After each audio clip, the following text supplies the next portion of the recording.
Now let's start your new chapter called columns. ये chapter काफ़ी short है और काफ़ी सिंपल है, सिंपल एंड शॉर्ट, इसलिए इसको जल्दी ही हम ख़त्म कर देंगे और आपके नंबर भी बन जाएंगे, ठीक है। और अब सबसे पहले चीज़ आती है कि कॉलम क्या होता है। कॉलम आपको सबको पता क्या चीज़ है। कॉलम क्या होता है? Column is simply vertical member, है ना। कॉलम को आपको पता ही है कॉलम क्या होती है। कॉलम को सिंपली डिफाइन कर सकते हो ए वर्टिकल, क्या, a vertical structural member subjected to, किस टाइप का लोड होता है इसके ऊपर? Subjected to axial compressive, always compressive load होता है कॉलम के ऊपर। सब्जेक्टेड टू एक्सियल, याद रखना, एक्सियल कंप्रेसिव लोड। हमेशा कॉलम के ऊपर कौन सा लोड होता है? Axial compressive load. ये है एक टाइप ऑफ कॉलम, ठीक है। ऊपर से भी फिक्स, नीचे से फिक्स, और ऊपर से भी लोड, नीचे से भी लोड। तो it is, this column is always under, और ये वर्टिकल है, this column is always under compressive load, है ना, कंप्रेसिव लोड है, ठीक है। और दूसरी बात आती है इसका, हमने चैप्टर में बेसिकली पढ़ना फेलियर, फेलियर ऑफ कॉलम, कि under what conditions column fail. तो फेलियर का मतलब क्या होता है? एक मिनट, फेलियर का मतलब क्या होता है?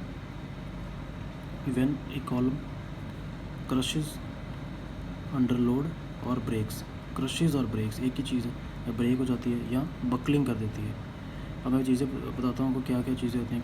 क्रशिंग क्या होता है, या ब्रेकिंग जो एक ही चीज़ है, और बकलिंग क्या होता है, ठीक है। अब आपके पास एक इक्वेशन है, स्ट्रेस, कंप्रेसिव स्ट्रेस की इक्वेशन है, क्या, P/A। इससे आप अच्छी तरह आप वाकिफ़ हो, ये हमने फर्स्ट चैप्टर में पढ़ा था कि कंप्रेसिव, क्योंकि ये कंप्रेसिव लोड की बात करें, कंप्रेसिव स्ट्रेस होगा, compressive stress will be equal to compressive load upon cross section area, ठीक है। ये आ गया लोड जिसके ऊपर एक्ट कर रहा है और कितना स्ट्रेस डेवलप होगा, और ए आ गया cross sectional area of the this column, ठीक है। अब आप देखिए P is directly proportional to stress. P बढ़ाते जाओगे, अगर आप ये लोड की वैल्यू, P की वैल्यू बढ़ाते जा रहे हो, तो स्ट्रेस भी बढ़ता जाएगा कॉलम में, ठीक है। अल्टीमेटली एक पॉइंट आएगा जिसको हम बोलेंगे अल्टीमेट क्रशिंग स्ट्रेस। एक पॉइंट आएगा स्ट्रेस का जब इसमें लोड की वजह से स्ट्रेस बढ़ता जा रहा है, ठीक है, स्ट्रेस बढ़ता जा रहा है, तो एक अल्टीमेट जो लेवल आएगा स्ट्रेस का, उसको बोलेंगे अल्टीमेट क्रशिंग स्ट्रेस। इस जब ये stress when we reach this point, तो column will break either by crushing और by buckling. This is very important point, ठीक है। लोड बढ़ाते जाएंगे, स्ट्रेस बढ़ता जाएगा, अल्टीमेटली एक इनका इसकी एक मैक्सिमम स्ट्रेस बेयर करने की कैपेसिटी होगी, उसको हम बोलेंगे कॉलम की अल्टीमेट क्रशिंग स्ट्रेस, ठीक है। अब दो तरह से कॉलम फेल हो सकता है, बाई क्रशिंग और बाई बकलिंग। अब क्रशिंग आप देखिए किस कॉलम में होगा, अगर कोई कॉलम शॉर्ट है, मतलब पूरा का पूरा ढांचा बैठ जाएगा, ठीक है, ब्रिक से कंक्रीट या जिस चीज़ का बना सारा ब्रेक हो जाएगा, ठीक है, वो होता है। लेकिन वो किस में होगा? शॉर्ट कॉलम, अगर शॉर्ट कॉलम है, ठीक है, स्मॉल लेंथ की कॉलम है। अब बकलिंग किस केस में होगा? फॉर लॉन्ग कॉलम्स, ठीक है। अगर कॉलम आपकी लेंथी है, ठीक है, जस्ट लाइक दिस मान लो, तो इस पर लोड है P और P, ठीक है, तो this column will not fail by crushing, ठीक है, this column will fail by buckling. इस साइड पे बकल कर जाएगी, इसको बोलते हैं बकलिंग। लेकिन अगर यही कॉलम छोटी होगी, इसको ये एग्जांपल मान लो, अगर यही कॉलम छोटी है, ठीक है, स्मॉल साइज़ है, तो इसको तो बकल करने के लिए इतनी लेंथ ही नहीं कि ये बकल करे, तो it will fail by crushing. इसमें क्रैक्स डेवलप हो जाएंगे और ये ब्रेक हो जाएगा, इसको हम बोलेंगे क्रशिंग। तो small column fail by crushing and large column fail by buckling, ठीक है, इसको याद रखना। और मैक्सिमम जो लोड होता है इस टाइम जिस पे ये फेल होगा, मान लो पी लोड था तो उसको हम बोलेंगे बकलिंग। हमने चैप्टर में लॉन्ग कॉलम्स ही पढ़ने हैं। बकलिंग लोड बोलेंगे जिस पे, या क्रिपलिंग लोड बोलेंगे।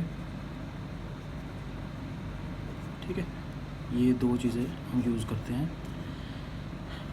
ठीक है, एक हो गया स्ट्रेस, एक हो गया लोड। जिस स्ट्रेस पे फेल होती है कॉलम उसको बोलते हैं अल्टीमेट क्रशिंग स्ट्रेस, और जिस लोड पे फेल होती है उसको हम बोलेंगे बकलिंग लोड या क्रिपलिंग लोड। ठीक है, इसका एक और नाम भी है, क्रिटिकल लोड भी कह सकते हो आप, क्रिटिकल लोड।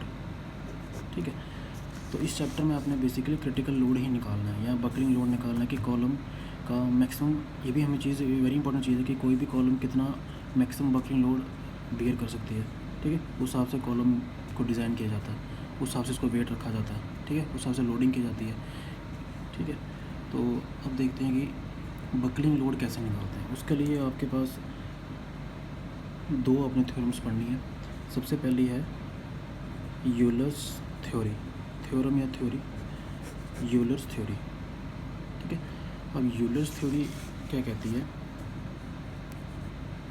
क्या है basically to find the value of crippling load या बकलिंग लोड, कुछ भी कह सकते हो, क्रिपलिंग लोड। ठीक है, पीसी। ये जो इसने एक थ्योरी दी कि हम ये क्रिपलिंग लोड कैसे निकाल सकते हैं, कॉलम, किसी भी कॉलम का क्रिपलिंग लोड कैसे निकाल सकते हैं। ठीक है, उसके लिए इसने क्या किया, इस बंदे ने क्या किया, कुछ एंड कंडीशंस दी। दे आर वेरी इंपॉर्टेंट, इसके ऊपर पूरा चैप्टर बेस्ड है आपका। कुछ एंड कंडीशंस दी। ठीक है, इसको ध्यान से समझना।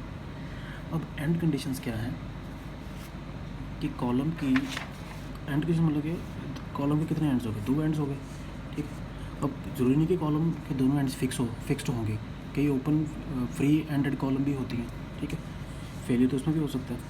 तो मान लो कि एक साइड पे कहीं हिंज है, ठीक है, हिंज भी हो सकती है, पिन जॉइंटेड हो सकता है। ठीक है, तो ये पहली कंडीशन आप मान लो कि कॉलम जो है वो दोनों साइड से हिंज है। ठीक है, ये पहली है, नीचे लिखते हैं बोथ साइड्स हिंज्ड। मान लो ये कॉलम थी कोई,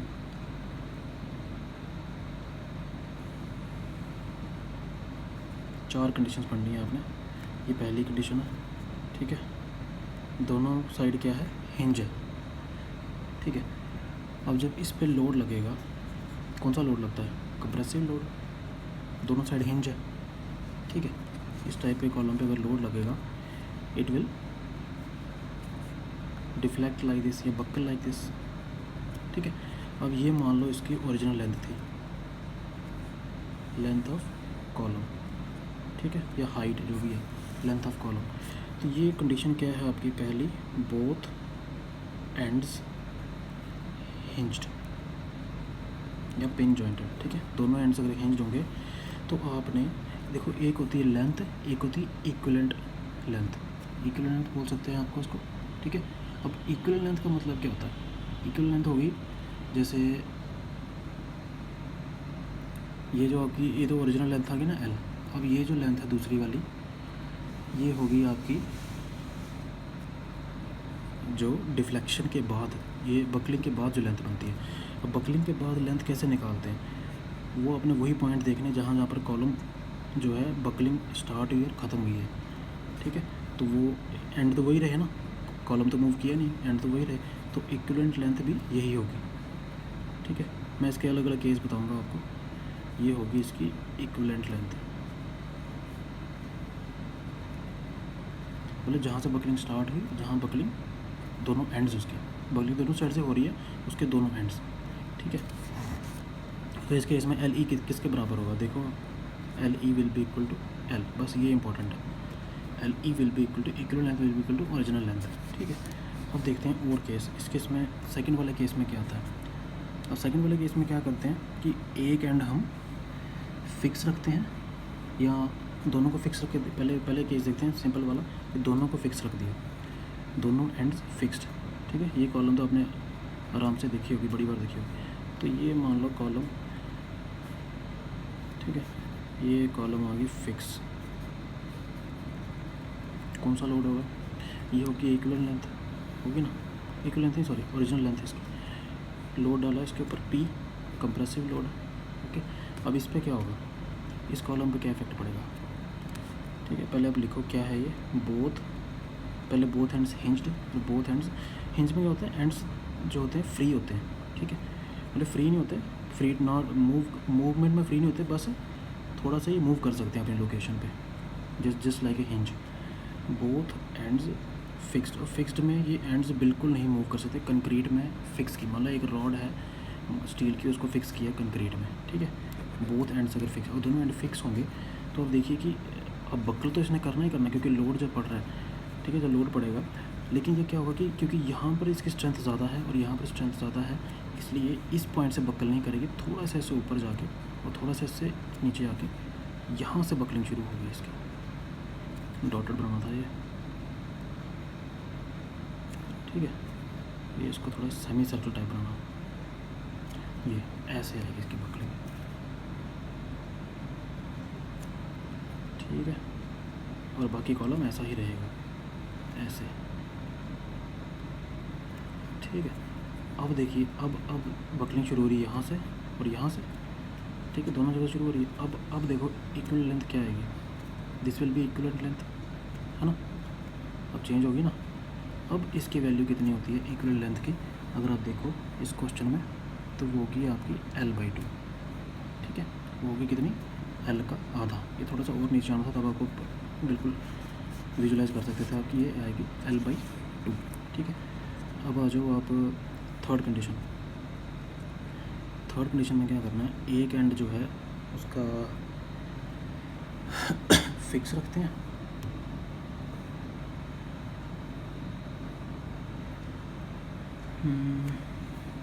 एक both ends hinged, one and fixed other free. ठीक है, एक आ गया वन फिक्स्ड, दूसरा हिंज। ठीक है, अगर एक थर्ड कंडीशन देखते हैं, अगर मान लो फिक्स है, अब दोनों का मिक्स आ गया। ठीक है, इसलिए मैंने आपको पहले एक कंडीशन दी, एक फिक्स है, दूसरा हिंज है। ठीक है, इस केस में क्या होगा, आप खुद सोच सकते हैं कि इन दोनों को मिला के एक चीज़ बनेगी। ठीक है, तो इस इधर से तो बकलिंग पूरी हो जाएगी, है ना। आप खुद देखिए, इधर से बकलिंग पूरी होगी, इसको कोई रिस्ट्रिक्शन नहीं है। ठीक है, बट इधर से बकलिंग जो है वो यहाँ से शुरू होगी, क्योंकि यहाँ पर फिक्स है कॉलम। ठीक है, ऐसे। तो ये अगर L था, if this was L, this will be, अब बकलिंग यहाँ से यहाँ, दिस इज़ LE। अब LE की वैल्यू कितनी है इस केस में, वो याद रखनी है आपने, L/√2। ये इंपॉर्टेंट, ये सब यूलर्स की एंड कंडीशंस हैं। ठीक है, ये आ गया आपका one and fixed other hinged. अब एक कंडीशन रह गई आपकी, थोड़ी सी अलग है सबसे। वन, इसको पहले बना लेते हैं ना। अब इसमें क्या करना है आपने, एक फिक्स है, ठीक है, दूसरा फ्री है, ये फ्री एंड है, इधर लोडिंग है ऐसे। ठीक है, अब देखो क्या होगा, दिस इज़ L, क्योंकि ये फ्री है, इट विल डिफ्लेक्ट साइडवेज, ऐसे। फ्री है, साइडवेज डिफ्लेक्ट हो जाएगा इस तरफ। ठीक है, ऐसे इधर चला जाएगा। अब पॉइंट्स ऑफ बकलिंग कौन कौन से आ गए, एक ये पॉइंट आ गया। ठीक है, अब लेकिन इसका इस साइड तो नीचे कहीं बकलिंग हुई है ना, इस साइड नीचे हुई नहीं है। ठीक है, ये इनकम्प्लीट है, तो इसलिए इसका जो काउंटर पार्ट आएगा वो हम उसको इमेजिनरी बनाएंगे। ठीक है, वो आ जाएगा नीचे। तो अब ये आएगा, अब दो पॉइंट्स बन गए इसके। अब ये कितना, अगर ये आ गया LE will be equal to, अगर यहाँ से L है तो ये भी L ही होगा, ट्वाइस ऑफ L। ठीक है, ये हो गया आपका one and fixed other free, ये कंडीशन आ गया। तो ये अपने फॉर्मूले याद रखने हैं। ठीक है, सिंपल है, कुछ ऐसा मुश्किल नहीं है।